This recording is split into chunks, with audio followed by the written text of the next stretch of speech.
అందరికీ నమస్కారం. దేవునికే మహిమ స్తోత్రము కలుగును గాక. ఆమెన్.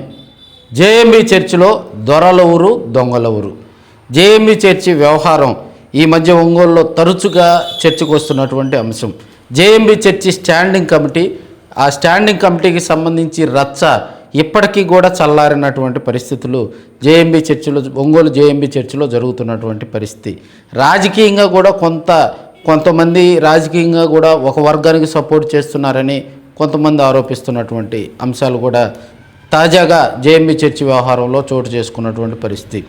జేఎంబీ చర్చికి సంబంధించి ఒరిజినల్ స్టాండింగ్ కమిటీ ఎవరు, దొంగలెవరు దొరలెవరు అనేది కూడా మరి ఒంగోలు అర్థం కాని పరిస్థితులు ఉన్నాయని మనం చెప్పుకోవచ్చు.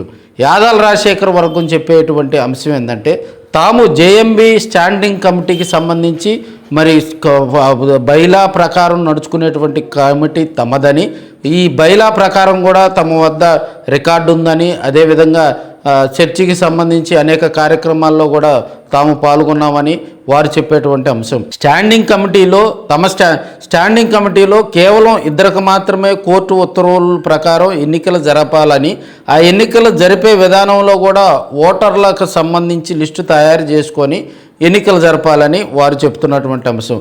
ఇక్కడ ఎన్నికల అధికారిగా వ్యవహరించినటువంటి జిల్లా రిజిస్ట్రారు ఒక వర్గం ఆపోజిట్గా ఉన్నటువంటి వర్గంతో కుమ్మక్కై మరి ఈ ఓటర్ల తయారీకి సంబంధించి తమను సంప్రదించకుండా, తమ దగ్గర ఏమున్నాయో ఆ వివరాలు తీసుకోకుండా ఏకపక్షంగా వ్యవహరించారని, మొదట్లో 2 పోస్టులకి ఎన్నికలు జరుపుతామని చెప్పిన ఆయన తాజా పరిణామాలతోటి మరి స్టాండింగ్ కమిటీ మొత్తం రద్దు చేస్తున్నాము, ఎన్నికలు నిర్వహిస్తామని చెప్పి ఆయన ప్రగల్భాలు చెప్పడం కూడా తాము వ్యతిరేకిస్తున్నామని, ఎలక్షన్లో తాము పోటీ చేసేది లేదని, అదేవిధంగా ఈ ఎన్నికకు సంబంధించి న్యాయ పోరాటం చేస్తామని, ఎన్నికల అధికారిగా ఉన్నటువంటి జిల్లా రిజిస్ట్రారు ఇక్కడ జిల్లా రిజిస్ట్రార్గా వ్యవహరించకుండా ఎన్నికల అధికారిగా తమ రూల్స్, తమకున్నటువంటి నియమ నిబంధనల ప్రకారం, కోర్టు ఉత్తర్వుల ప్రకారం కనుక ఎన్నికలు నిర్వహిస్తే తాము స్వాగతిస్తామని స్టాండింగ్ కమిటీ యాదాల రాజశేఖర్ వర్గం చెప్తుంది.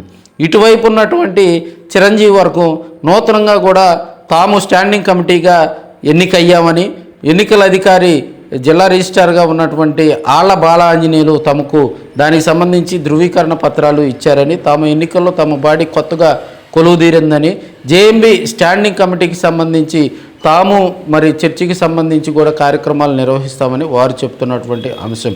ఎన్నికల ప్రక్రియ అంతా కూడా సక్రమంగా పోలీసు ప్రహారాలో ఆళ్ల బాలాంజనేయులు నిర్వహించడం కూడా రాజకీయంగా కూడా కొంత చర్చ నడిచిందని మనం చెప్పుకోవచ్చు. అయితే ఎన్నికల నిర్వహించిన తీరు, ఎన్నికల్లో జరిగినటువంటి విధానం కూడా తాము స్వాగతిస్తున్నామని ఇటువైపు ఉన్నటువంటి చిరంజీవి వర్గం చెప్పేటువంటి అంశం.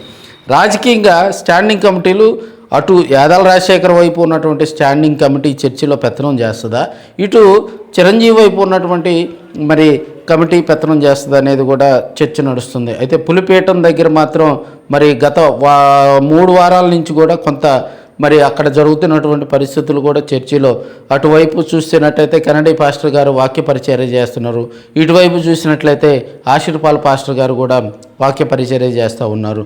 అదేవిధంగా వీరిరువురు కూడా మరి ఈ 2 స్టాండింగ్ కమిటీలకు సంబంధించి మరి గతంలో కానీ ఇప్పుడు కానీ వేరువేరు ప్రెస్ మీట్లో కూడా ఒకరిపై ఒకరు చర్చికి సంబంధించినటువంటి పలు ఆరోపణలు చేసుకోవటం ఒంగోలులో కొంత చర్చ నడుస్తుంది. జేఎంబీ చర్చి అంటే ఆ చర్చికి ఒక ఒక ప్రముఖమైనటువంటి చర్చి ఒంగోలులో. క్రైస్తవుల యొక్క మనోభావాలు మరి ఆ జేఎంబీ చర్చి ఆవరణంలో కూడా మరి క్లౌపేట కానీ క్రిస్టియన్ పాలెలు ఉన్నాయి ఒంగోలులో. క్లౌపేట కానీ, తూరుపాలెం కానీ, కబాడిపాలెం కానీ, అదేవిధంగా మనకి మామిడిపాలెం కానీ, అరవపాలెం కానీ, దండుపాలెం కానీ, ఇతర క్రైస్తవ పాలెల్లో ఉన్నటువంటి నగరంలో మిగతా క్రైస్తవ పాలెల్లో ఉన్నటువంటి ప్రజలంతా కూడా ఆ చర్చి దగ్గరకు వచ్చి కాసేపు ప్రశాంతమైనటువంటి స్థలంలో కూర్చొని కాసేపు అక్కడ ఉన్నటువంటి పాస్టర్ గారితో ప్రార్థన చేయించుకుంటే వారి కోరికలు దేవుడు తీరుస్తారని, వారి సమస్యలు దేవుడు పరిష్కరిస్తారనేటువంటి మరి ఆ యొక్క వారికి నమ్మకం ఉండేది. సో ఇప్పుడు జరుగుతున్నటువంటి నమ్మకాన్ని కూడా కొంతమంది ఈ స్టాండింగ్ కమిటీ రూపంలో అటువైపు ఒక వర్గం ఇటువైపు వర్గం చేరి ఆ నమ్మకాన్ని కాజేస్తున్నారు. చర్చికి సంబంధించి మరి ఇబ్బందికర పరిస్థితులు వస్తున్నాయని వారు చెప్తున్నటువంటి అంశం. ఎవరికి వారు స్టాండింగ్ కమిటీ మాది అని చెప్తున్న వేళ రాజకీయ రంగు కూడా ఈ స్టాండింగ్ కమిటీలకు పులుక్కుందని కొంతమంది చెప్తున్నారని మనం తెలియజేసుకోవచ్చు. అసలు ఈ జేఎంబీ చర్చికి సంబంధించి మరి ఎవరు వాక్య చర్య చేసినా రొటేషన్ పద్ధతిలో పాత పద్ధతిలో ఎవరికి వారు కొన్ని సవరణలు చేసుకొని అటు మరి యాదాల రాజశేఖర వర్గంలో ఉన్నటువంటి పాస్టర్లు కానీ వారి కమిటీ కానీ లేదంటే ఇటు చిరంజీవి వర్గంలో ఉన్నటువంటి పాస్టర్లు కానీ కమిటీ కానీ వారంతా ఒక చోట కూర్చొని మాట్లాడుకొని రొటేషన్ పద్ధతిలో కనుక ప్రతి వారం వాక్య పరిచర్య చేసే క్రమంలో ఒకరోజు ఒకళ్ళు ఆ విధంగా మరి వాక్య పరిచర్య చేసుకొని ఎలాంటి గొడవలకు పోకుండా ఇప్పుడు ఉన్నటువంటి పరిస్థితుల్లో వారు కలిసేది లేదు. అక్కడ మరి దానికి సంబంధించి కేసులు పరిష్కారం అయ్యేలేదు. జేఎంబీ చర్చి చుట్టూ కూడా అనేక అంశాల మీద అనేక కేసులు ఉన్నటువంటి పరిస్థితి. ఈరోజు వీళ్ళు స్టే చేస్తే రేపు వాళ్ళు కోర్టుకు వెళ్తున్నారు, రేపు వాళ్ళు కోర్టుకు వెళ్తే ఎల్లుండి వీళ్ళు స్టే చేస్తున్నటువంటి పరిస్థితి. ఈ సమస్యనన్నిటి కూడా పక్కదారి పట్టించకుండా కూర్చొని మాట్లాడుకొని కొన్ని బౌండరీస్ గీసుకొని మరి ప్రార్థన కనుక చేసుకుంటే రాబోయే రోజుల్లో ఎవరికి ఇబ్బంది ఉండదని క్రైస్తవ సోదరులు అదేవిధంగా మరి చర్చి అంటే అభిమానం ఉన్నటువంటి వారంతా చెప్తున్నారు. మరి ఈ సమస్యకు పరిష్కారం ముగిసేది ఎప్పుడు, జేఎంబీలో దొంగలెవరో దొరలెవరో మీరు కామెంట్ రూపంలో కూడా తెలియజేయాలని మీ ఆర్కే కోరుకుంటా ఉన్నాను.